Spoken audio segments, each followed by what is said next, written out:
আগের দিনগুলো কত ভালো ছিল। রোজ সকালবেলা ফজরের নামাজ পড়েই হাঁটতে বের হতাম খালি পায়ে। সাথে অবশ্য আম্মু থাকতো। এখনও থাকে, তবে সময়ের বিবর্তনে ব্যস্ততা বেড়েছে, অলসতা বেড়েছে। সকালবেলা উঠতে মন চায় না।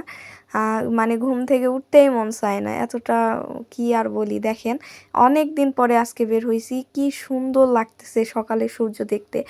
আজ অনেক দিন পরে সকালবেলা হাঁটতে বের হইছি, মাশাআল্লাহ খুবই ভালো লাগতেছে। আর সকালের আবহাওয়াটা এত সুন্দর থাকে, আপনাদের শহরের এসির বাতাসকে একেবারে হার মানাবে নিশ্চিত। কারণ এত সুন্দর ঠান্ডা বাতাস। সকালবেলা তো সবাই ঘুম থেকে উঠে না, এই কারণে আরো বেশি ঠান্ডা বাতাস থাকে। মানে কি আর কই, আমার তো খুবই ভালো লাগে। আর আমি একটু ঢং করতেছিলাম, কেমন লাগতেছে আল্লাহই ভালো জানে। এইরকম করে ছাড়া আর বাইরে বের হবো না, আমি সিদ্ধান্ত লিয়া লিছি।